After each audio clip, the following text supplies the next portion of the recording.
Hi, I'm Mr. Cellini, and today we're going to take a look at the Global History Regents from August 2024.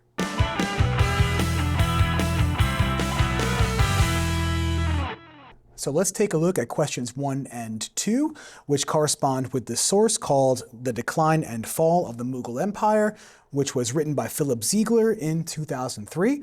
I think it's always a good idea to look at your source information because that might give you a hint about what the document will be about, right? So let's read this thing together. The Mughals failed because they made little, if any, effort to drag India out of the Middle Ages. So the author is suggesting right away that India is kind of like falling behind the times. The Mughal Empire, writes Abraham Earley, lagged way behind Europe, behind even China, Japan, and Persia.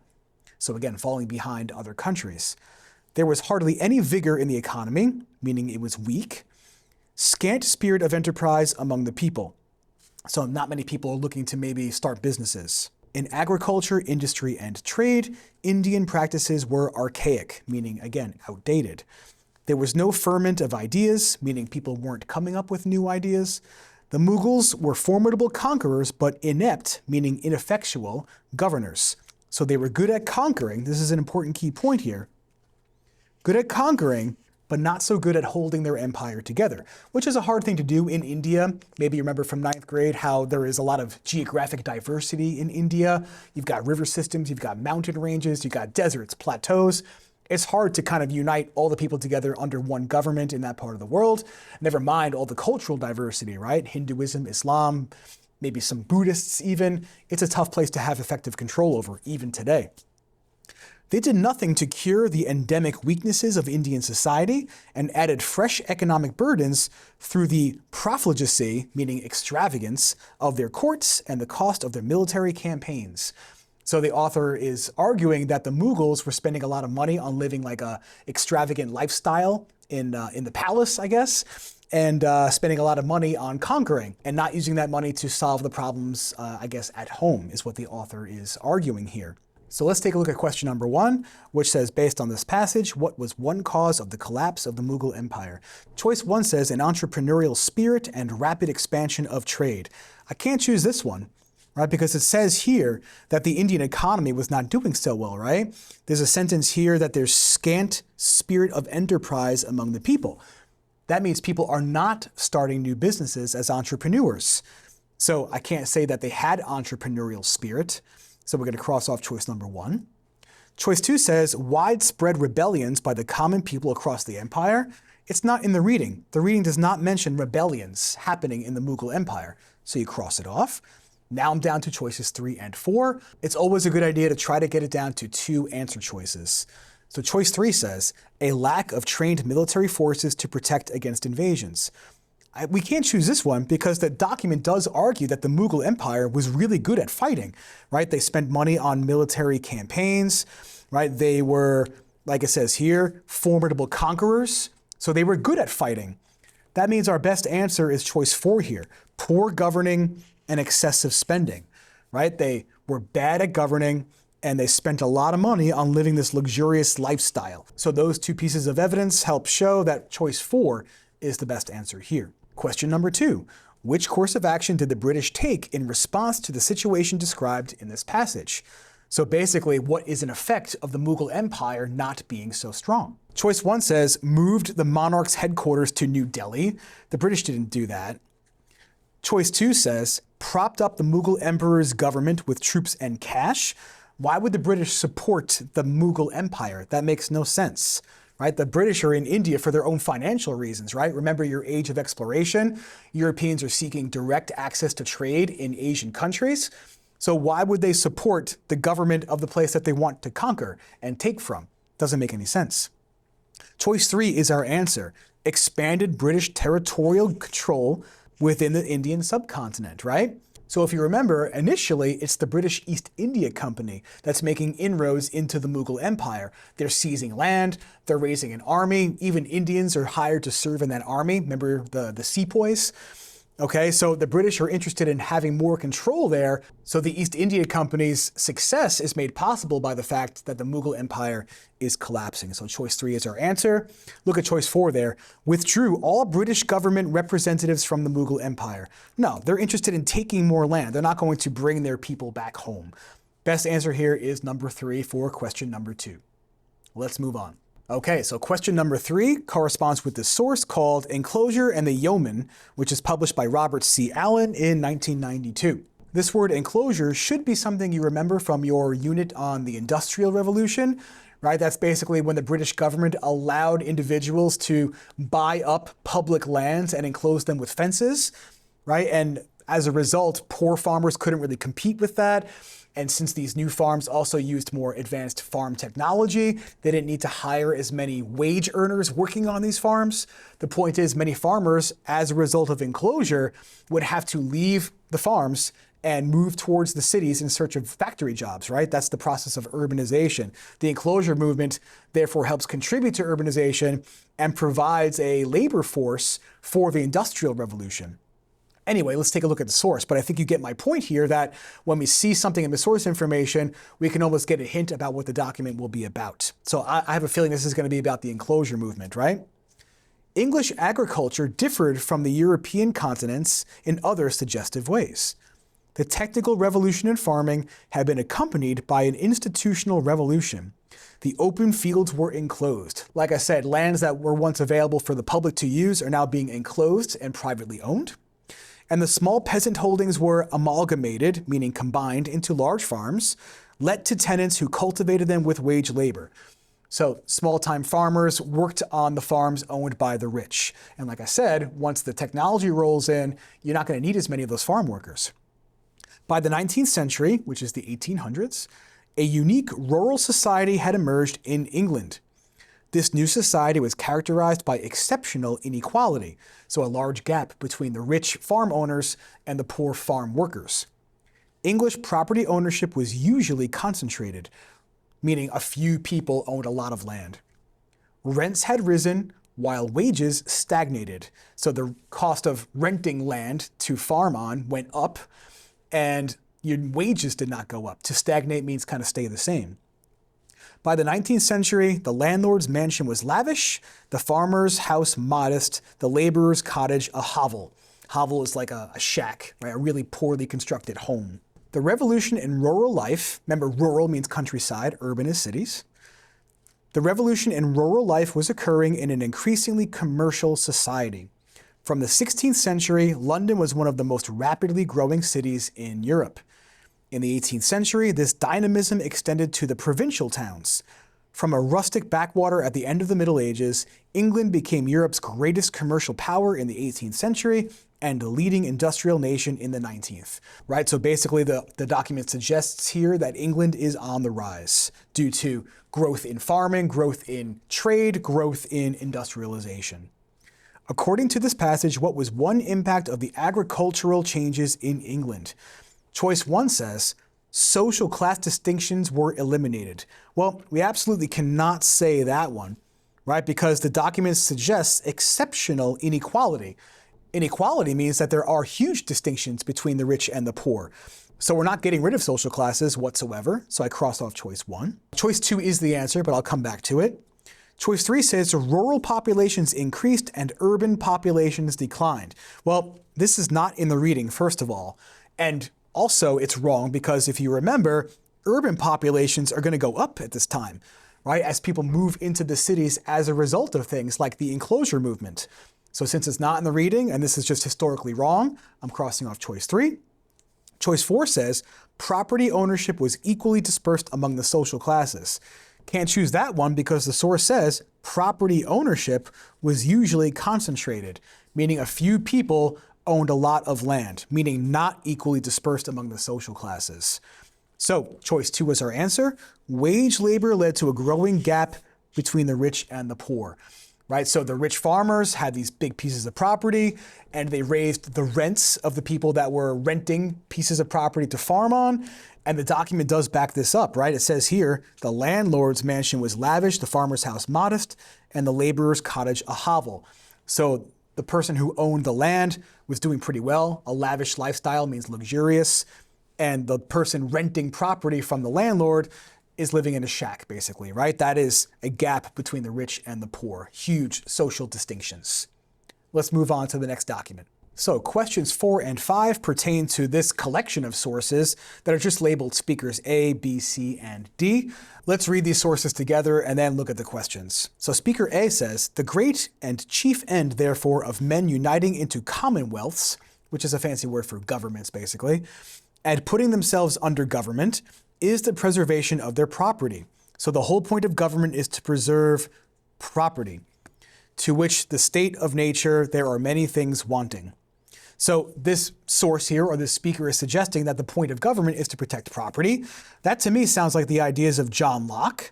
And you should remember that John Locke was an Enlightenment thinker, right? A person who said that the government's responsibility is to protect life, liberty, and property. And if the government does not protect those things, you have the right to overthrow that government. John Locke was also a major proponent of democracy as a form of government and absolutely rejected absolute power.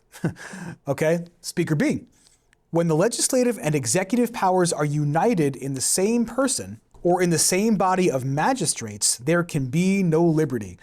So when one person or one small group has both legislative and executive powers, freedom is going to be restricted. Legislative means lawmaking. Executive power means basically implementing or enforcing the laws. So when one person does both of those things, it's going to be bad for the rights of people. Because apprehensions may arise lest the same monarch or senate should enact tyrannical laws to execute them in a tyrannical manner. Right? To be a tyrant means you're kind of a big bully in terms of being a leader, right? You're restricting the rights of freedoms, maybe to suit your own needs or to increase your own power. So he's basically saying there is that if that one person has legislative and executive powers, they will be a tyrant and they're going to pass tyrannical laws. To me, this sounds like Montesquieu, right? Montesquieu was an Enlightenment thinker who suggested we should have separation of powers, right? Have a legislative, have a judicial, have an executive branch, and that will check the power of each branch and make sure that people's rights are protected. Speaker C. Strengthen the female mind by enlarging it, and there will be an end to blind obedience to men. So strengthen the female mind. This is another Enlightenment thinker. This is Mary Wollstonecraft. So I'm just going to write Wollstonecraft here. And Mary Wollstonecraft basically took the ideas of the Enlightenment and said, hey, could we just apply those to women? Right? So more education, more rights for women. Speaker D says, a trade founded in inequity and carried on as this was must be abolished. Keyword abolished. Trade, another key word here. Let the policy be what it might, let the consequences be what they would. I from this time determined that I would never rest till I had effected its abolition. So abolishing some kind of a trade. This is the abolition of the slave trade. And this was probably said by a person named William Wilberforce. So I'm just going to write Wilberforce here. And he was a British advocate for getting rid of the slave trade. So basically a whole bunch of people associated with Enlightenment ideas. So question number 4 says, what impact did speakers C and D have on world history? It's not going to be choice 1. Right? Choice 1 says their arguments led to the creation of labor unions and changes in working conditions. No, the Enlightenment happened probably just before the Industrial Revolution and certainly long before people start to react to the injustices associated with the Industrial Revolution. So these people and their ideas are not reacting to unfair labor practices mostly. They're reacting to restrictions on people's freedoms. So cross off choice number 1, even though that's a tough one. Choice 2 is the answer. Their ideas helped establish the foundation of the suffrage and anti-slavery movements. Okay, so we're just focusing, remember, on speakers D and C, right? Mary Wollstonecraft is talking about women's rights. So that's going to help with the idea of suffrage, right? Suffrage is the right to vote, and she would probably argue that women should have the right to vote. And anti-slavery is associated with William Wilberforce, right? Who's arguing for the abolition of the slave trade. So choice 2 is our answer for question 4. But let's take a look at choices 3 and 4 anyway. Choice 3 says, their arguments caused an immediate shift from absolutist rule to democratic rule. Nothing is ever immediate in history, first of all, right? Think of a country like France, right? Even though the Enlightenment happened, King Louis XIV, the 15th, the 16th, they clung to their power. So I would not say that democracy resulted immediately. Choice 4 says their ideas eased transitions from mercantilism to capitalism. Mercantilism is when the government has a strong hand in the economy when it comes to trade. They're kind of enforcing the idea that you want to export more than you import. Capitalism basically means the government should not have any role in trade and just let the market take care of itself. We'll talk more about these ideas later. Okay, but these Enlightenment ideas have nothing to do with economics, right? These are about human rights, basically, right? So choice 2 is definitely our best answer. These speakers' ideas and arguments were influenced by. So basically, what influenced the ideas of these people? Choice 1 is our best answer. Beliefs developed during the Enlightenment. We already talked about that. It makes sense, right? Choice 2 says nationalist uprisings occurring in Southern Europe. So maybe nationalist uprisings in Greece or the Balkan Peninsula at large. That happens long after the Enlightenment. So they didn't cause the Enlightenment ideas, right? So I'm going to cross that off. Colonial expansion happening in Africa after the Berlin Conference. Again, that happens after the Enlightenment, right? The question's saying what caused these ideas. I wouldn't say that the Berlin Conference led to Enlightenment ideas. That makes no sense, right? The Berlin Conference is where the Europeans carved up Africa into a set of colonies, right? Choice 4 says practices developed at the beginning of the Industrial Revolution. No, the speakers are not influenced by the Industrial Revolution. Maybe if the speakers were Karl Marx and Friedrich Engels, sure, but these are Enlightenment thinkers, therefore the Enlightenment influences these particular people. So choice 1 is the best answer for number 5. Okay, so questions 6 and 7 pertain to this cartoon, and all the source information says is 1789. Now, I happen to remember that 1789 is a pretty big deal in history because that's when the French Revolution starts. But if you didn't know that, there are some other clues that this cartoon is about the French Revolution. So this cartoon is showing us higher social classes crushing a lower social class. This looks like a person wearing some kind of traditional religious clothing. We've got a member of the French nobility here, right, wearing a fancy hat. And they're crushing a member of the third estate, I'm assuming, with taxes, dues, and forced labor. So we should remember that the third estate was forced to pay all the taxes, just about all the taxes in French society prior to the French Revolution, whereas the top 2 estates, the clergy and nobility, did not have to pay those taxes. Dues are some other kind of obligation, maybe some kind of payment to the church or some kind of church obligation. Forced labor could be maybe a person lives on a lord's land still, because a lot of those traditional Middle Ages customs hadn't gone away yet in France. So you might be living on a lord's land and the lord's expecting you to provide some kind of service or agricultural product in exchange for living on that land. So that might be an example of the forced labor being referred to here in the cartoon. Okay, so our answer here, hopefully, obviously, is going to be causes of the French Revolution, right? Because the top 2 estates having all that power and privilege and the third estate facing an unfair tax burden is definitely going to be a cause for the revolution. Can't pick choice 2. Europeans moving from rural to urban areas, that's not explained by this cartoon. If the cartoon was maybe showing me some kind of new farm technology or open fields being enclosed, right? The enclosure movement, then sure. But this cartoon is not showing me that. It's not showing me challenges faced by the nobles, right? The nobles look pretty privileged here. They're living the high life. I don't see them facing any challenges. So I crossed off choice 3. Choice 4 says, disputes over property between the church and aristocracy. Well, they look friendly here. They're like friends. I don't see disputing in the cartoon. So I'm going to cross that off. But I do see a cause for the French Revolution.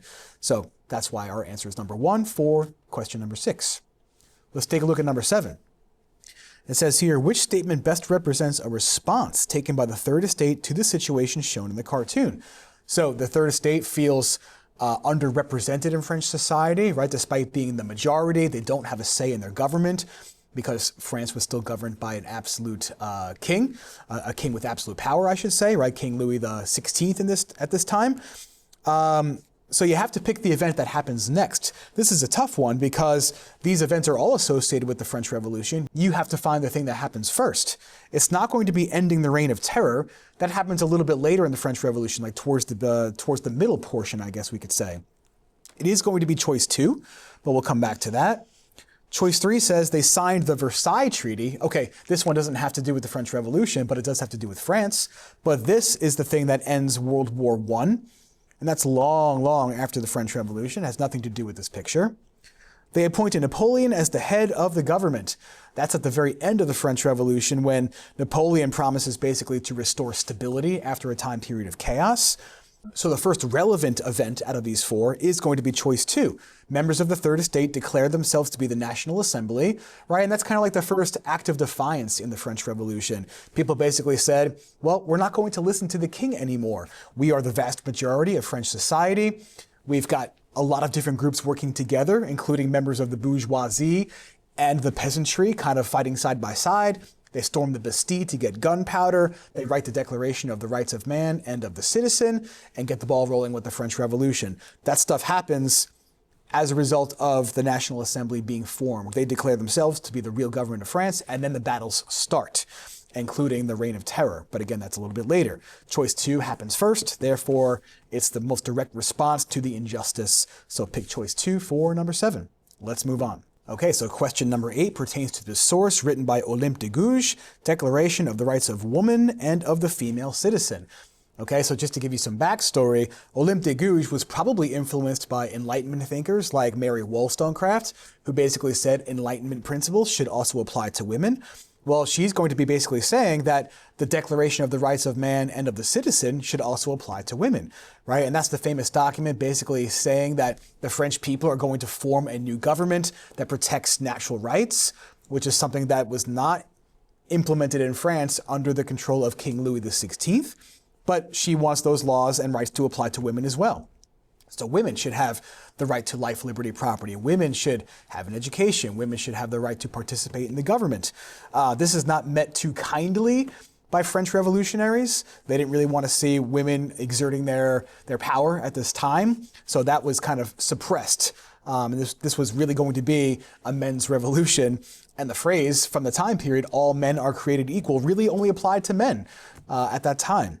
So let's take a look at this source together. Mothers, daughters, sisters, representatives of the nation, all are demanding to be incorporated into the National Assembly. So Olympe de Gouges wants women to be in the National Assembly, and women want to be in the National Assembly, right? They want to also represent this new France.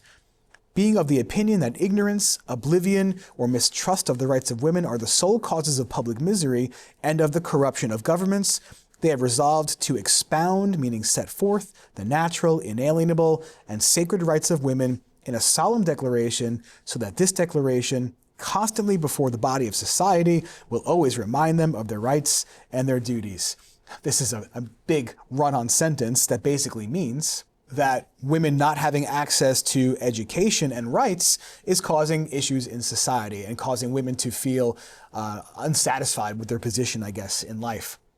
The actions of women and men will be comparable at all times with the aims of political institutions, thereby becoming more respected, and women's demands, founded henceforth on simple and incontestable principles, shall revolve around upholding the Constitution, morality, and happiness of all. So basically what she's saying is that the goals of women are really not going to be different from the goals of men.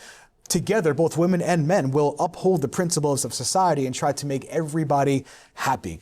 Okay, so it's not like women have ulterior motives or are going to ruin French society. They're going to work in conjunction with the men to preserve natural rights, I guess we could say, right? So the question says, what problem did Olympe de Gouges hope to directly address with this passage?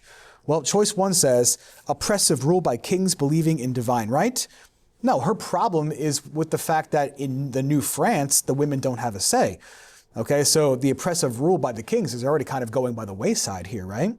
Choice 3 says, threat posed by foreign enemies. She does not mention foreign countries making things tough for women, so we cross that off. Extensive debts accumulated during the war. Not so much. Okay, she's not responding to that. She's responding to a lack of rights, a lack of freedom, right? So she's saying, choice 2 here, the exclusion of women from political reforms.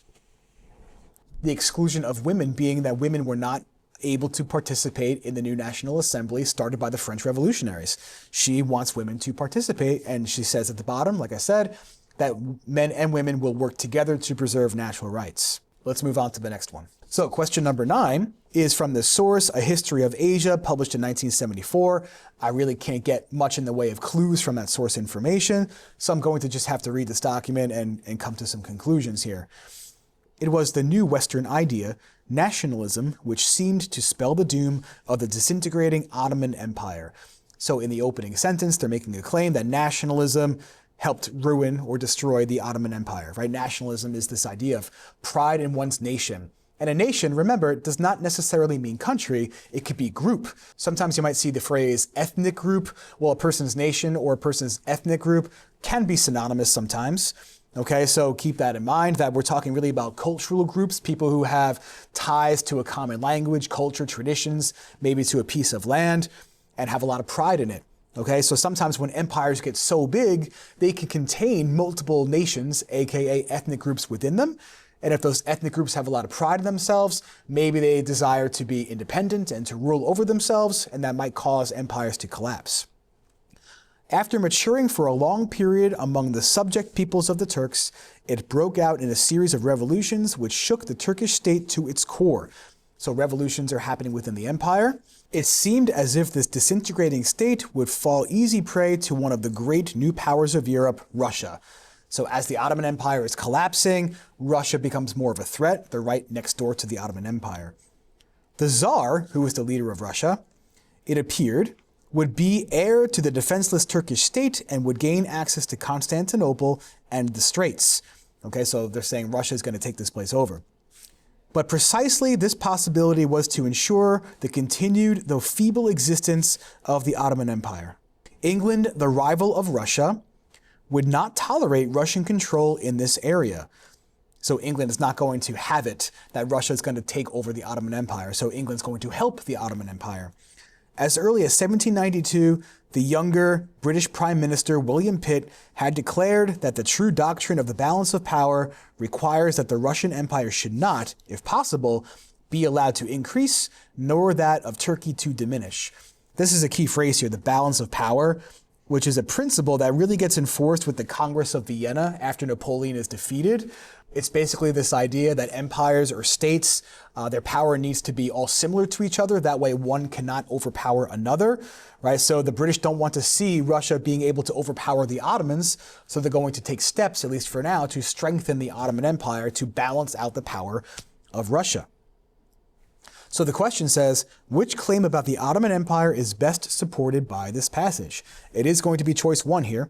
Threats to Europe's balance of power increased as the Ottoman Empire became weaker, right? The evidence of that is that when the Ottomans are weakening, Russia is looking to seize power for itself, disrupting the balance between the two empires. Let's look at the other answer choices though, right? Choice two says the Ottomans allied themselves with Russia. Absolutely not, right? It looks like Russia is about to take them over. That's not an alliance. European leaders believed Ottoman reforms could strengthen the Turkish state. There's nothing about that in the source, right? It doesn't mention the Europeans saying to the Ottomans, hey, we've got some new ideas for you for how to make changes. No, they're just going to help the Ottomans defeat the Russians. Nationalism created diverse people in the Ottoman Empire to unite. Definitely not. Right? Because it talks about here that nationalism seemed to spell the doom of the disintegrating Ottoman Empire and that it led to revolutions. That's not people uniting. That's people dividing according to culture, basically, and fighting from within the empire to break the empire apart so that each culture, aka nation or ethnic group, has its own country. So the best answer for number 9 is choice number 1. Let's continue on. Okay, so before we get to questions 10 and 11, if you guys can do me a huge favor and hit that like button and maybe even subscribe to the channel, I would really appreciate it. It helps me out a ton and helps me get my content out to more people. So let's take a look here. We've got a cartoon or some kind of a comic book or a graphic novel. This is kind of interesting to see on the Regents exam. On the top it says, and so began one of many battles as China attempted to rid herself of foreigners. So I guess a war is being fought to rid China of foreigners. And that to me already is a clue that this is going to be about the Opium War, because in the 1800s, the British were looking to expand their trade into China by selling opium in China. If you remember, historically, the British have always bought stuff from China and didn't sell much to China, right? They couldn't crack the Chinese market, if you will. So there was a trade imbalance, and Britain wanted to even out the trade. by selling more stuff into China. Not unlike modern times going on right now, right? We're looking for ways to maybe reduce imports from China and sell more to China. Same thing was going on here, but the British relied on using drugs to open up that market to British products. So it says here on the bottom, First Opium War, 1839 to 42. So that confirms my speculation that this is about the Opium War, where China tried to stop British imports of opium. This person says here, China, you lose. Cede us, meaning give up, the port of Hong Kong, and pay 2 million taels of silver each to Britain and France as an indemnity. Indemnity is defined for you here. It says reimbursement for loss. So Britain wins the war, but it also wants money from China. It wants land from China as a means to kind of repay for the damages that the British lost in the conflict. Sir, the Chinese are weakened internally, there are peasant rebellions, and the imperial Qing court is falling apart. What are our next steps? Okay, so China is weakened as a result of this war. There are rebellions going on within the country, right? People are upset with foreign intervention, and they are also upset with their own government because their own government allowed this to happen, right? Their own government allowed China to fall behind the times, which is kind of crazy. The fact that the British beat China in this war, because China is massive with a lot of people. Britain is very tiny, right? So that kind of sent a message that maybe China needs to make some serious changes. So this person, in reaction to China being weakened, says, increase the supply of opium to China, right? We could sell a lot more now. They can't resist us at all. The closing decades of the 19th century, which is the 1800s, would continue to see much conflict, including a second Opium War, peasant uprisings, meaning the Taiping Rebellion, with tens of millions killed. Later on, there was also the Boxer Rebellion, directed mostly at foreigners. So the questions say here, what was one reason the British wanted to increase the supply of opium to China? Okay, it can't be choice one. They're not looking to strengthen the power of the Chinese government. They're looking to weaken the power of the government by going to war against it. That way they can sell opium without being challenged, right? So that's going to be our choice two answer here. Gain more profit from China's political instability. Political instability means the government is having some problems. And when the Chinese government is having problems, it becomes easier for the British to make some serious money. Right? The British are not selling opium to promote peace between Europe and China. Right? The Chinese government is upset over the opium trade. That's not going to lead to peace. To encourage the growth of China's industries, well, if all the money is being spent on importing these drugs, it's not going to help China's industries. So choice two is our best answer here. In what way did the situations shown in this cartoon significantly affect China? So basically an effect of the Opium War. It's not choice one. China was able to defeat Britain and isolate itself? Absolutely not.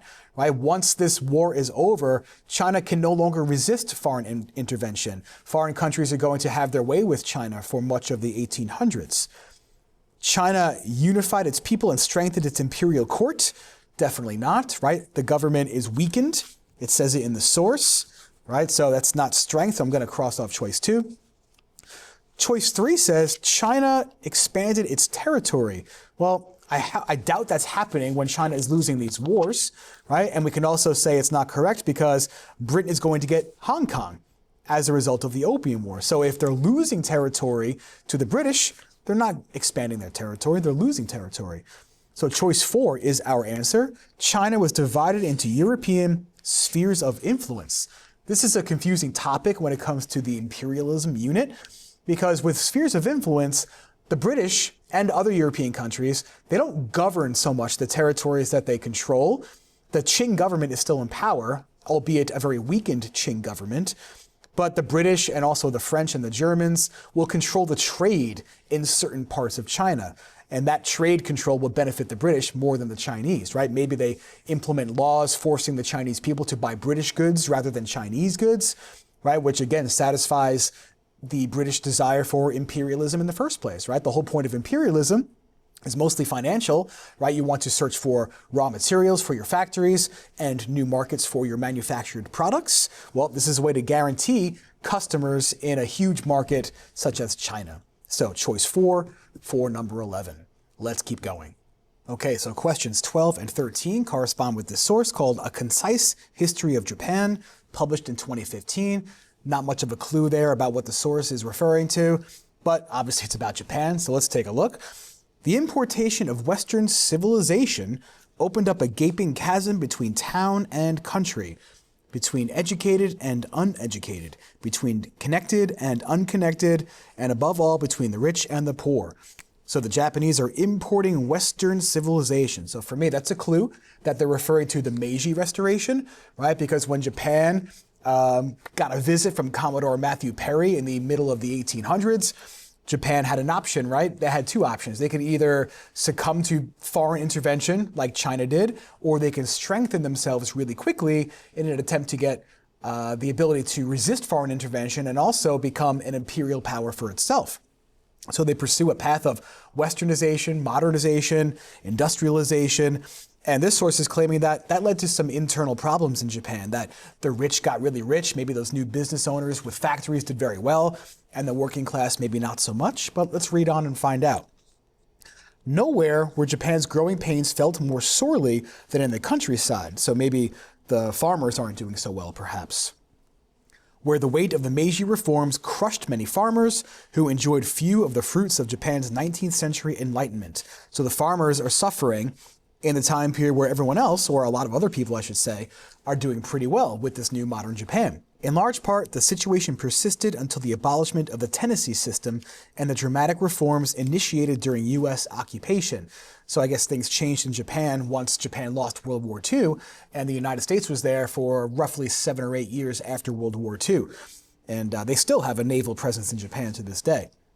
Okay, so the general theme here is that farmers have been suffering under these new reforms, and a lot of them have to live in this tenancy system, which is like a system where farmers are kind of trapped in a situation in which they always have to rent land from somebody else because they can't get out of debt. So let's take a look at the questions here. Question 12 says, the Japanese social and economic changes of the late 19th century described in the passage were a result of, and we're going to put rapid industrialization there. Okay, but all those changes resulted from Japan becoming modern, Western, and industrial. They're not a result of isolation, right? That makes no sense because Japanese isolation came to an end after the arrival of Matthew Perry, right? Because Japan was convinced that isolationism led to their weakness and that needed to change. So the changes don't come from isolationism, the changes come from being more open, right? The Russo-Japanese War can't be the answer because that takes place between 1904 and 1905. So that's after the Meiji Restoration, right? They're looking for something that caused all the reforms to happen, right? Or the changes to happen, but the war happened after, so that could not cause changes, right? The war happened later on. Marxist labor reforms, that never happens in Japan. Marxist labor reforms has to do with communism stuff, right? Japan has never been a communist country, so I can't associate Marxism with Japan ever.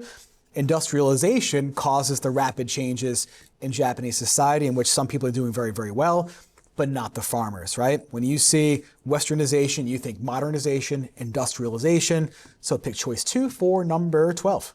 Okay, number 13 says, which claim about the impacts of foreign influence in Japan is best supported by this passage? Okay, so number 1 says, new agricultural technologies increase the demand for farm laborers. It's not in the reading. Right? This one is saying supported by the passage. If there's no evidence of technology in the source, I can't use it to prove a claim about technologies, right? So throw out choice number 1. Public education opened new employment opportunities for Japanese women. The source says nothing about schools. Don't pick that one. Newly opened markets for exports enhanced the wealth of most Japanese farmers. Absolutely not, right? The source has evidence for the farmers suffering. Choice 3 talks about farmers doing well. Right? So those two things are opposites. Don't pick that one. So our answer is choice 4. Changes in methods of production increase social and economic inequality. Why am I picking that one? There is evidence for that, right? The fact that some people are enjoying the fruits of Japanese changes, the farmers are not. And the source says a gaping chasm, meaning a large gap between the rich and the poor. That's my evidence to prove that inequality is here. Therefore, choice 4 is our answer for question number 13. Okay, so let's take a look at questions 14 and 15, which correspond with this political cartoon. You can't tell much from the source information, but it does say Europe in our day, 1939. So we're talking about Europe around the time that World War II is starting. And the cartoon here says before 1914 and after 1914. So when I see 1914, that's one of the few important years you probably want to know, right? That's when World War I begins. So the cartoon, I guess, is showing us some things that happened both before World War I and after World War I. And if you were to look, you could see destruction. So I guess they're saying destruction happens both before and after. And we also see that the signs are the same on both sides here, right? So we see territorial disputes on the left, territorial disputes on the right, military competition on the left, military competition on the right. So it doesn't seem like too much has changed in the time periods between World War I and World War II. And we definitely have historical examples that can back that up, right? In terms of like military competition, militarism is one of those causes of World War I that you probably learned about in class, right? Maybe your teacher used the acronym MAIN or MANIA. Well, in both acronyms, the M stands for militarism, right? Before World War I, countries were building up their militaries. It's the same thing after World War I, right? Because in the 1930s, Germany starts rearming itself, which was a violation of the Treaty of Versailles. But nevertheless, yes, they are rearming. That means military competition is going to happen yet again, right, between the Germans and the other powers of the world. We also have evidence of this in terms of territorial disputes. So for example, a territorial dispute that happened before World War I could be something like France and Germany competing over the territories of Alsace and Lorraine, which is like right on the border region and rich in natural resources. You could also say that after World War I, those territorial disputes remained. One of the things that the Germans were upset with is how they divided up German territory to give Poland access to the sea. And this is a change to the map, a change to territory that Hitler certainly disputed and wanted to undo when he invaded Poland in 1939. And of course, hatred persists on both time periods as well, right? In terms of hatred before World War I, you can make a case that the Slavic peoples of the Balkan Peninsula hated the Austrian Empire. After World War I, you can make a case that Nazism led to hatred of minority groups throughout Europe. Okay, so these things do remain consistent on both sides. I tend to agree with the cartoon here. But let's take a look at the questions. We've got, which claim is best supported by this illustration? Well, the answer is going to be choice 1. So what can I prove to be true using the image? The same problems existed both before and after, which is quite clear in this cartoon, right? Problems on the left, problems on the right. But let's take a look at the other answer choices to understand why they are wrong, and I think that's a critical component in studying for the test. Choice 2 says, destruction and death brought countries together. I'm not really sure how that could be true, right? After World War I, for example, destruction and death did not bring the French, the British, and the Germans together, right? There was more hatred than ever before. And plus, I cannot prove that to be true using this cartoon at all. I see no evidence of countries coming together in this cartoon, so I cross off choice 2. Choice 3 says rivalries and hatreds were settled by the war. Well, if things were settled, that means the rivalries and hatreds are gone. But if the hatred continues after the war, they're definitely not being settled. So you cross off choice 3. Choice 4 says the use of weapons of mass destruction left few homes standing. You don't really have weapons of mass destruction until late in World War II, right, with the advent of the nuclear bomb. So I'm going to cross off choice 4. And I don't really see evidence of that in this cartoon. Yes, I do see some destruction here, but I can't prove using the cartoon that that was caused by a weapon of mass destruction, right? Again, a weapon of mass destruction is something like a nuclear bomb, where one dropping of a bomb can wipe out an entire city. So I can't prove that absolutely to be true using this cartoon. Therefore, 1 is the better answer. Question 15 says, what was a direct outcome of the event in this illustration? Choice 1 says East Germany was occupied by the Soviets. Now, that's true, but that's after World War II. This is a cartoon focusing on before and after World War I. So I'm going to cross off choice number 1. Choice 2 is our answer. The League of Nations was created to settle conflicts, right? One of the first examples of international government. The League of Nations was supposed to provide collective security for all member nations. So if one gets attacked, it's considered an attack on all of them, and they should all work together to stop the aggression. Kind of a tough thing because that was a hard thing to enforce. They could not require member nations to participate in collective security, meaning they couldn't force those countries to supply weapons and troops. It was like a voluntary basis. So a failure of an organization, but that was created after World War I. Choice 3, Austria-Hungary expanded its empire.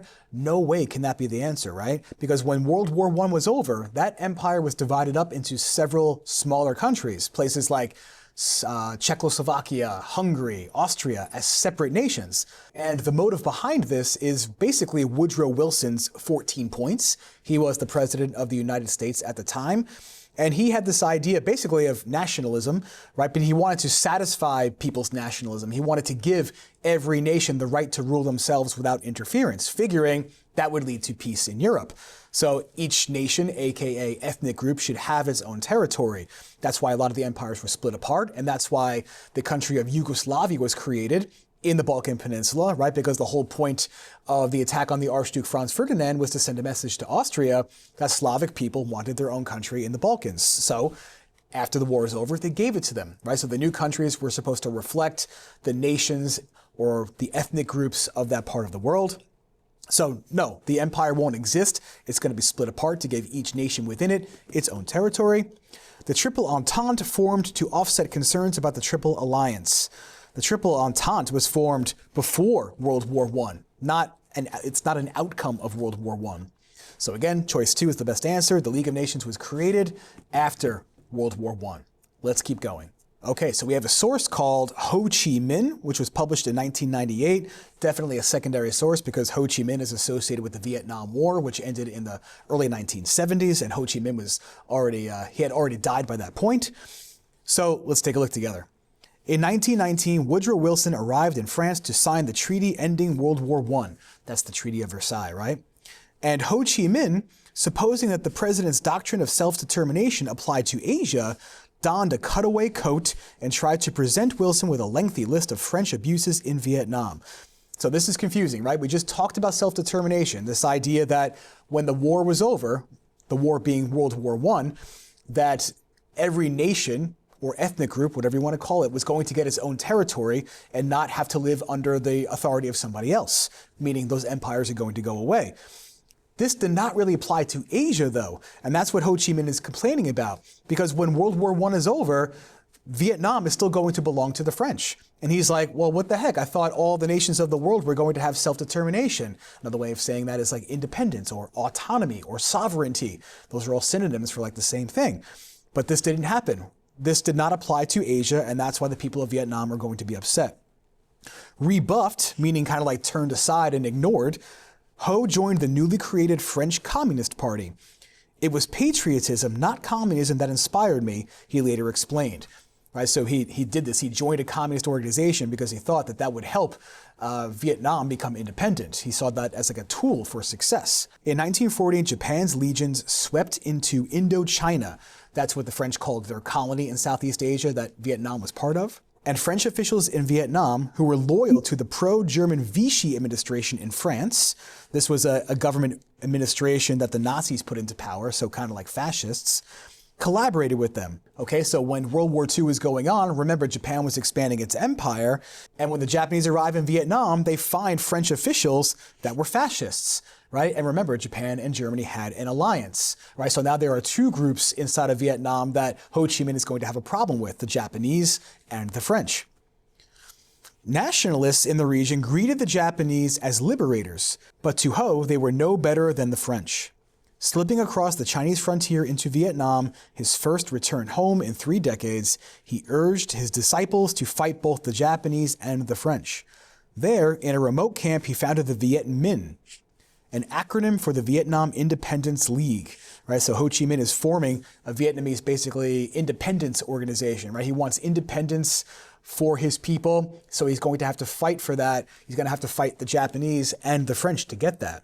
Right, so the Vietnam War really had been going on for a long time. It wasn't just a fight of the Vietnamese against the Americans. It was also a fight of the Vietnamese against the French and the Japanese. So he formed the Vietnam Independence League, from which he derived his nom de guerre. I believe that's how that's pronounced. Forgive me if I'm incorrect. Ho Chi Minh, roughly bringer of light. So he gave himself the name Ho Chi Minh, which translates in English to bringer of light. So I guess light meaning a metaphor for good times. So this is a person, he thinks he's a person who's going to bring better times to the Vietnamese people instead of being under the authority of somebody else, right? He did not get self-determination after World War I as he thought he was promised by Woodrow Wilson and his 14 points. So let's take a look at questions 16 and 17 that go along with this source. Question 16 says, What evidence best supports the claim made by Ho Chi Minh in this passage when he said, quote, "It was patriotism, not communism, that inspired him"? This is going to be choice 1. He reached out to the US president for support for Vietnamese independence, right? Because his meeting with the president and him getting kind of pushed aside and ignored is what encouraged him to join the Vietnamese Independence Organization and adopt communism as a form of government and as a means of liberating his people. Choice 2 says he regularly compromised with French officials to ease the transition of power. That's nowhere to be found in the document. He would never compromise with the French, right? He hated the French, and that's shown in the document, right? He did not like the Japanese or the French being in his country. Choice 3 says he consistently favored Japan as an ally. No, he says a bunch of times that he wants to fight both the Japanese and the French, right? That's not favoring Japan. He hates both sides just as much. We can't pick choice 4. Choice 4 says he sought to form alliances exclusively with countries under communist control. Can't pick that. He's trying to build a relationship with the United States. And we know that the US is not a communist country, never was a communist country. Plus, in 1919, when World War I is over and the Treaty of Versailles is over and done with, there really aren't countries that are really committed to communism as a form of government just yet. In 1919, yes, the Bolsheviks have had their revolution, but a civil war is going on because there's still plenty of people in Russia who support the Tsar. So I would argue that communism really didn't fully take hold until that civil war is over in the mid-1920s. So again, for these reasons, choice 4 is wrong. Choice 1 is the best answer. The wording on that one is kind of confusing though, to be sure. 17, based on this passage, which action was being recommended by Ho Chi Minh? So this is like vocabulary knowledge, right? Boycotts are not the answer. To boycott means you organize a movement to stop buying products from a business or from a country. None of that is reflected in this source. Armed rebellion is the answer for sure, right? He's joining a revolutionary organization. Disarmament is not the answer. That means you want to not have weapons anymore. Can't have a revolution without weapons, I suppose, right? So we're going to cross off choice 3. Choice 4, peaceful protests. No, it's nowhere to be found here, right? He's encouraging the Vietnamese to fight against the French and the Japanese. So fighting, armed rebellion, those two things go hand in hand. So choice 2 is our answer for question number 17. Okay, so we've got another political cartoon here, which is nice. A little bit of a break from all the reading. There's a lot of reading on this test, right? So we've got a political cartoon that says the architect of a new Turkey. The architect is going to be Kemal. That's Kemal Ataturk, right? Kemal Ataturk is known for westernizing and modernizing his country, right? It's just a little backstory. The Ottoman Empire collapses at the end of World War I. And this guy, Kemal Ataturk, the leader of the Young Turk organization, which was a nationalist organization, is looking for ways to quickly strengthen his country to avoid any more territory being lost, right? Because the British and the French were right on the doorstep of Turkey, right? Seizing lands in former Ottoman territories as mandates. He's looking to avoid that. Think of him as like the Meiji of Turkey, right? Meiji is looking to strengthen Japan in an attempt to prevent foreign intervention in Japan. So he's like that.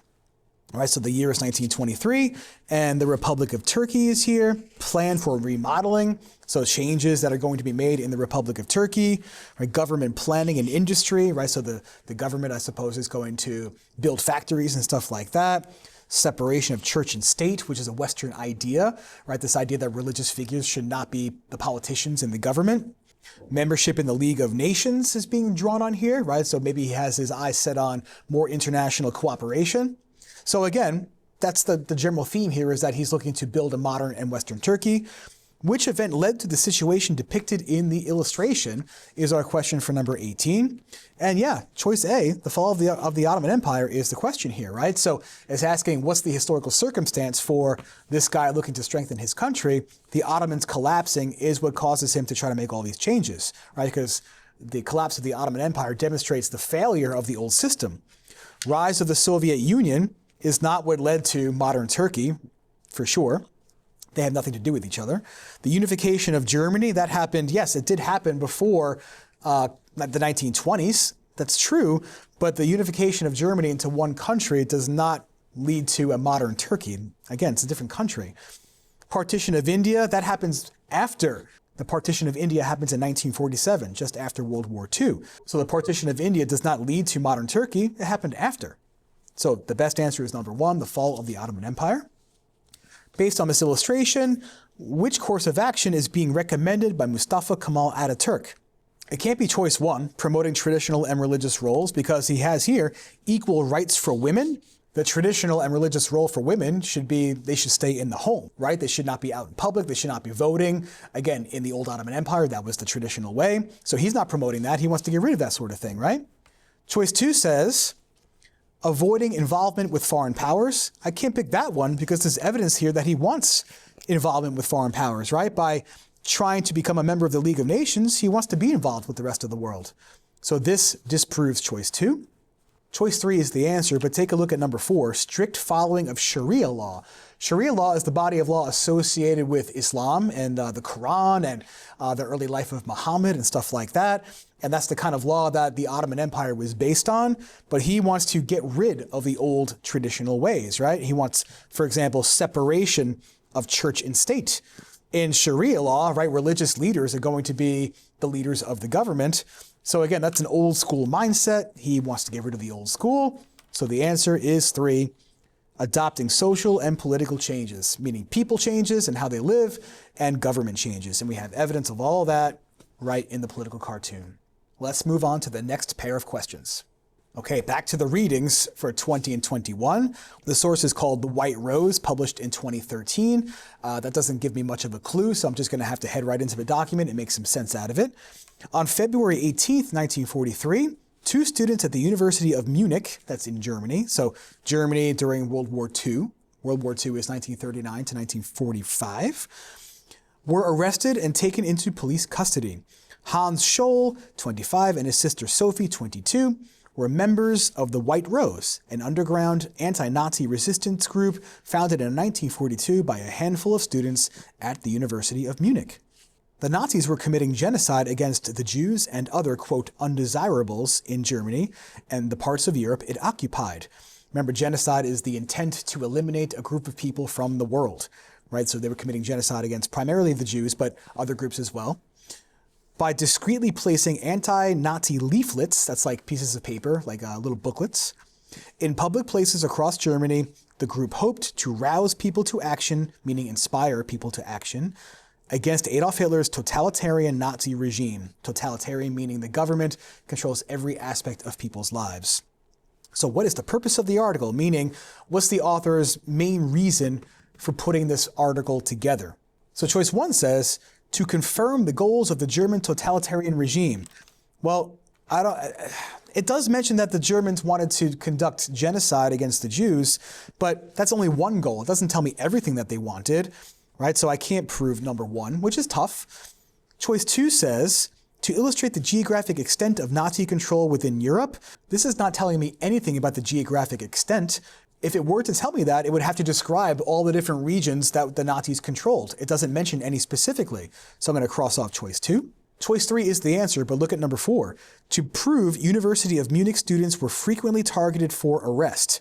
No, right? That's a very broad statement. It's not all of University of Munich students that are frequently targeted, right? It's just the ones that are involved in this White Rose organization. So the best answer here is number 3, to draw attention to resistance efforts against the Nazis. Right, that's the theme of the passage. How are people resisting Nazi rule in Germany? Based on this article, the type of action taken by Hans and Sophie Scholl can best be described as. So more vocabulary. It's not appeasement. Appeasement is when you give in to an aggressor. Right? So for example, the classic appeasement example that you might find on the Regents is just before World War II, European leaders like the British and the French gave in to Hitler by allowing him to take certain pieces of land, mainly the Sudetenland, which is part of Czechoslovakia, because they thought if they gave in to Hitler and he had what he wanted, he would just start to back down. That didn't happen. That has nothing to do with this, right? The kids aren't appeasing Hitler, they're fighting back against Hitler. Nonviolent protest is the answer. Right, by distributing pamphlets around and not picking up guns, that's the proof of nonviolent protest. Terrorist sabotage, they're not terrorists, they're not sabotaging anything. Scapegoating is when you blame somebody, probably unfairly, for a bad thing happening. That's not happening in the source, it's not in there. Nonviolent protest is there though, right? By distributing these readings to people to educate them about how bad the Nazis are.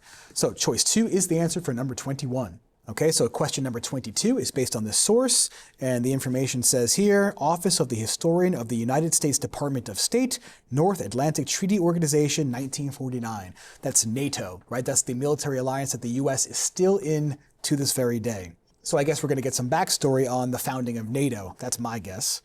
NATO was the first peacetime military alliance the US entered into outside of the Western Hemisphere. So even in a time of war, the US was involved in a military alliance as, I guess, a defensive precaution, right? To prevent the spread of the Soviet Union any further or contain communism. After the destruction of the Second World War, the nations of Europe struggled to rebuild their economies and ensure their security. It's tough to rebuild when your factories have been leveled to the ground, right? The former required a massive influx of aid, meaning money, to help the war-torn landscapes reestablish industries and produce food, and the latter required assurances against a resurgent Germany or incursions from the Soviet Union. So the Western European countries are going to need some money to rebuild, and they're going to need protection in case the Soviet Union tries to expand its influence into Western Europe. The US viewed an economically strong, rearmed, and integrated Europe as vital to the prevention of communist expansion across the continent. So a strong Europe would also defend America because Europe is right next to the Soviet Union, right? As a result, Secretary of State George Marshall proposed a program of large-scale economic aid to Europe, right? The Marshall Plan. The resulting European Recovery Program, or Marshall Plan, not only facilitated European economic integration, meaning Europeans and their economies connected together with more trade, but promoted the idea of shared interests and cooperation between the US and Europe. So European countries will work together more when it comes to trade and military protection, and the US is going to work more with Europe than ever before, right? Traditionally, the US wanted to stay out of European affairs, but now we're diving right in.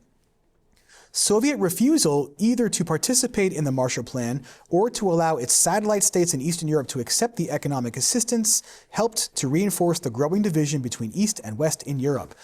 So people often forget that the US offered Marshall Plan money to Eastern European countries at this time, but since they were under the influence of the Soviet Union, that's what they meant by satellite states, they were not really able to accept that money. So there's this clear division between the Western European countries who are embracing democracy and help from the US and the Eastern European countries that are only accepting help and assistance from the Soviet Union, right? So this military alliance is there to defend Western European nations against Soviet expansion, and we're going to give money to those countries to rebuild, right? A prosperous country is less inclined to want communism, right? So let's take a look at the question here.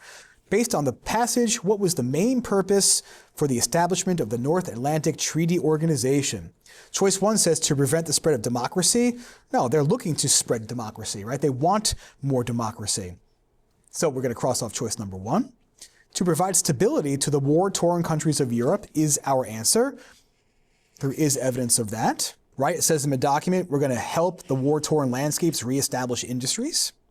Choice 3, to encourage countries like the US to remain isolated? No, right? It says in the source that the US is going to have more cooperation with Europe than ever before. So I'm going to cross off choice number 3. Choice 4, to punish Germany and the Soviet Union for their acts of aggression. Can't say that because they're offering money to the Soviet Union in the Marshall Plan. Okay, so they're not looking to punish anybody, they're just looking to defend their allies. So choice 2 is the best answer for number 22. Okay, so questions 23 and 24 pertain to this political cartoon, so another break from reading, which is great. It's titled Squeeze Play, and the year is 1950, and I see Russia's bombs and US's bombs. So when I'm seeing bombs and US and Russia in 1950, I'm thinking in the Cold War, and if it's the Cold War, right, these bombs are not just any old bombs, these are nuclear bombs or atomic bombs, right? Because the arms race was in full effect during the Cold War. And squeeze play here, what's being squeezed? It's the world, right? The world is sandwiched in between these two superpowers and their big, powerful weapons. So the question here says, which statement best represents the position of the world in this cartoon? It's 3 here, right? The destructive power of atomic weapons put the world in a compromised position. Compromise means like a dangerous position. This is a dangerous position to be in, right? As these bombs kind of come together and then risk exploding during the Cold War. Take a look at choice 1 though, right? It says economic costs restricted other countries from gaining weapons. I can't determine that based on this cartoon. Competing powers in the arms race embraced the world's desire for peace. Well, these are the competing powers in the arms race. It doesn't look like they're embracing peace, right? It looks like they're squeezing the world together and risking nuclear catastrophe, right? So I'm going to cross off choice 2. Choice 4 says many governments did not see the superpowers as potential threats to international security. I don't know, it looks to me like the world is being threatened, right? So that doesn't show the world did not see the superpowers as a threat because they are threatened in the cartoon. So therefore, again, the best answer is choice 3 for question number 23. 24 says, which later development was a result of the political situation shown in this cartoon? So the political situation is competition between the superpowers in a nuclear arms race. What is a result of that, like an effect of that? Choice 1 is our answer. Soviets and Americans negotiated treaties to limit nuclear weapons. Sometimes you might see that expressed as START, which stands for Strategic Arms Reduction Treaty, or sometimes you might see SALT on the regions, Strategic Arms Limitation Treaty. The point is, in the 1970s, the US and the Soviet Union enter a period known as détente, which is a French word for easing of tensions. Okay, so one way we can ease tensions is to slow down the building of nuclear weapons, or better yet, to reduce the amount on each side, which this one was trying to do. Okay, so again, that is an effect of all this tension as a result of the arms race. Look at choice 2 though. European nations united in opposition to both the Soviet Union and the United States. No, European nations are not going to oppose the United States. They're supported by the United States as part of the NATO alliance, right? The United Nations oversaw the destruction of all atomic weapons. Nope, the world still has nuclear weapons, folks, right? So we cross off choice 3. The superpowers maintained total control over nuclear bombs. Can't say that because nuclear proliferation did occur. Proliferation is a fancy word for spread. So during the Cold War and after, other countries did get access to nuclear weapons. These countries did not maintain a monopoly on nuclear technology. India has nuclear weapons. Pakistan has nuclear weapons. North Korea, China, Britain, France have nuclear weapons. So we have to cross off choice 4. Therefore, again, our answer is choice number 1 for question 24. Okay, so we have the source here called Iran, a Country's Study, published in 1987. Let's take a look at it together. To extend government control and promote westernization. Okay, so just like Kemal Ataturk in Turkey, this is a person, the Shah of Iran, is promoting westernization of his country, so copying the culture and economic policies of the Western European countries and maybe even the United States. The Shah overhauled the administrative machinery, meaning the government, and vastly expanded the bureaucracy. He created an extensive system of secular primary and secondary schools, meaning non-religious schools, and in 1935 established the country's first European-style university in Tehran. That's the capital of Iran. These schools and institutions of higher education became training grounds for the new bureaucracy and, along with economic expansion, helped create a new middle class. So good things happening in Iran. The Shah also expanded the road network, successfully completed the Trans-Iranian Railroad, and established a string of state-owned factories to produce such basic consumer goods as textiles, matches, canned goods, sugar, and cigarettes. Textiles are clothing, pieces of clothing, right? Many of the Shah's measures were consciously designed to break the power of the religious hierarchy. So he's trying to take power away from religious leaders in Iran, which is a country that had been traditionally governed by the principles of Islam. His educational reforms ended the clerics' near monopoly on education, so no more religious leaders running the school system. To limit further the power of the clerics, he undertook a codification of the laws that created a body of secular law, meaning laws that are not influenced by religion, applied and interpreted by a secular judiciary, so non-religious judges, outside the control of the religious establishment. He excluded the clerics from judgeships, created a system of secular courts, and transferred the important and lucrative task of notarizing documents from the clerics to state-licensed notaries. The state even encroached on the administration of religious endowments and on licensing of graduates of religious seminaries. So the government is taking more and more control away from religious leaders. That's the general theme here. So question number 25 says, which group in Iran most likely opposed the policies of Shah Pahlavi described in the passage? It's absolutely going to be religious leaders, right? These are the people who are seeing their power taken away from them. So they're going to be extremely upset. This time period in Iran very much illustrates the enduring issue of the tension between traditional and modern in terms of ideas. And that kind of leads us into question 26, which says, which event would later reverse many of the changes? That's the Iranian Revolution. Okay, people of a conservative religious mindset in Iran were unhappy with the changes, and not everyone benefited from the changes associated with the Shah. So a religious leader, this guy named Ayatollah Khomeini, led a student uprising in Iran to overthrow the Shah, and a new government was put in place that was, again, based on the principles of Islam. You might call this an Islamic fundamentalist movement.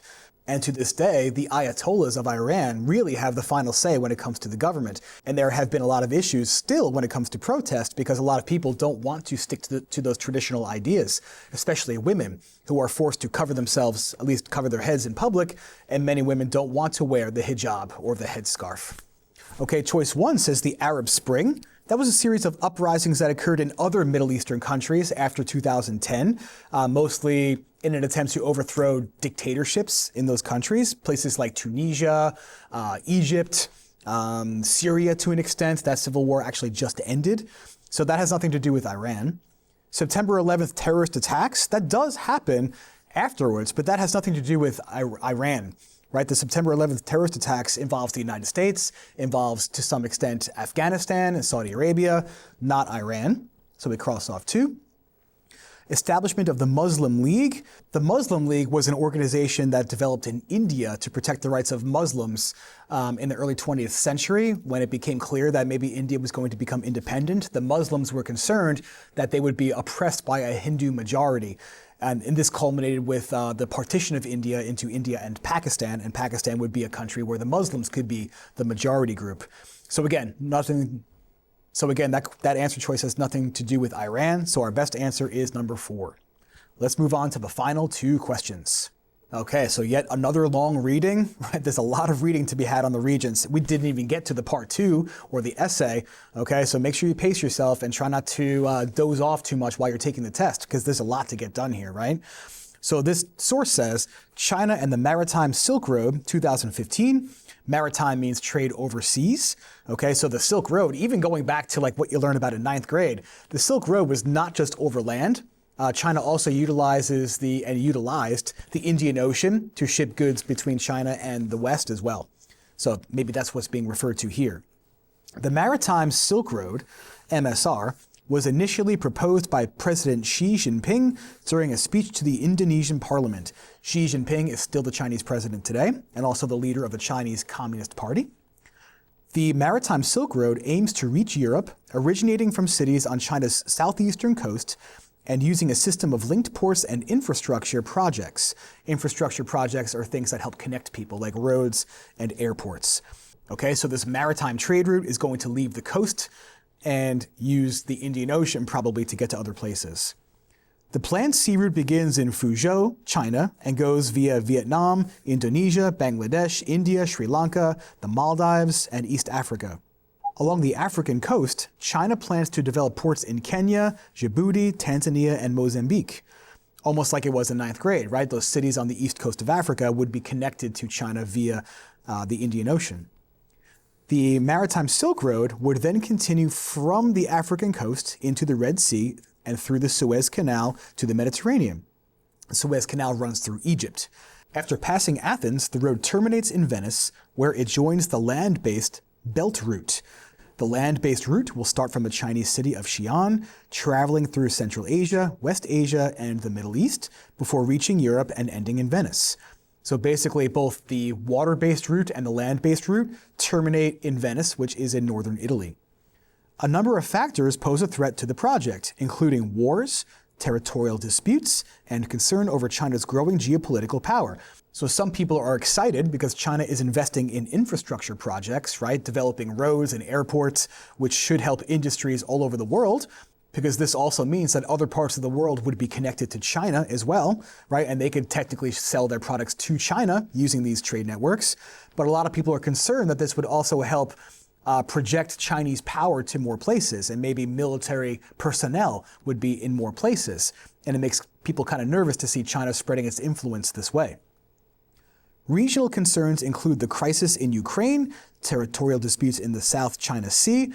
That means the concerns between China and Taiwan over who should have control, right? Taiwan wants to remain independent. China wants Taiwan to come back to China. And a border contention, meaning dispute between India and China. So it's hard to build and maintain a trade network when there are tensions over who should control the land that the trade route is supposed to run through, right? The Maritime Silk Road and the Silk Road Economic Belt present a fresh opportunity for China to increase demand for its industrial output and revitalize its economy amid slowing economic growth. Okay, so Chinese economic growth is slowing down, so they're thinking if we can connect ourselves to more places and have more trade happening, it should give us a boost again. Moreover, if geopolitical obstacles can be overcome, meaning all these tensions and conflicts, China will deepen its economic, political, and cultural ties with the numerous countries participating in the venture. So, 27. Based on this article, what major problem is China attempting to overcome? Right? It says it towards the bottom there. We just read it, right? China's economy is slowing. By doing this trade network, you can have more opportunities for sales.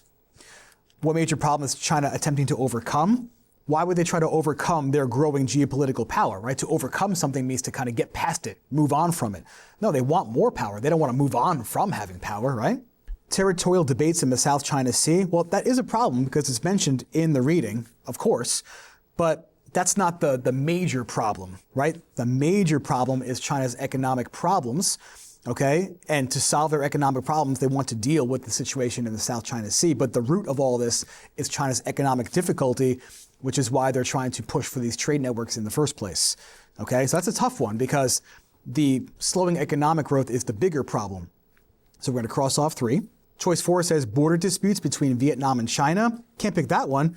It says in the article towards the top that the Silk Road is going to run through Vietnam. So obviously they have a strong relationship with Vietnam, which makes sense. They're both run by communist governments. Okay, so choice 1 is the best answer. Tough one, right? Because there is a problem regarding the South China Sea, but the bigger problem is the slowing economic growth, and this is all about trying to solve that, right? 28, the last one, guys. Which claim about the Maritime Silk Road is best supported by this article? It's going to be choice 1. It will connect countries in Africa, Asia, and Europe for trade. How do I know that? Well, it does say it's going to reach Europe earlier in the article. It does mention that the Silk Road is going to focus on the African coast in the article. And it does mention also Vietnam, Indonesia, Bangladesh. Those are places in Asia.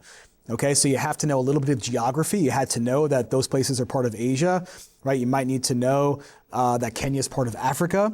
Right, you might want to know that Venice is part of Europe, but I think you have enough here without even knowing that stuff, right? Because it does say Africa and Europe directly. I think they mention Asia too, right? They do say at the very least Central Asia here. So we have enough evidence to prove that number 1 is true, but look at choice number 2. It says it is more important to China's economy than overland routes. There's no claim that one is more important than the other.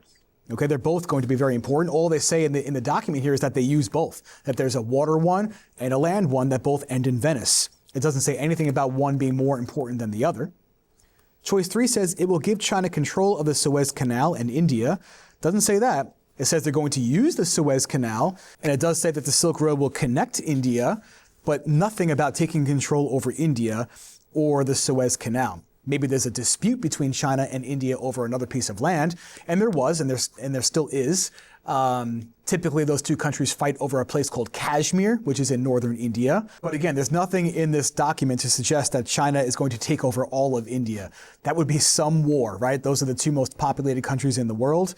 That's not being suggested in this document. Choice 4. It will turn Southeast Asia and East Africa into Chinese colonies. Again, it's not mentioned in the document. This concern about growing Chinese power, but nowhere does it say that China is looking to make colonies in other parts of the world. So again, the best answer here is that the Silk Road is going to connect countries together. So choice 1 for number 28. Okay guys, so that's going to do it for the review of the multiple choice section from August 2024 of the Global History Regents. I hope this video helped you guys, and again, if you don't mind, I would love it if you would subscribe to the channel, hit that like button. It helps me put my content out to more people. Good luck studying for your Regents, and if you need more review materials, please check out my other videos. Thanks so much and good luck.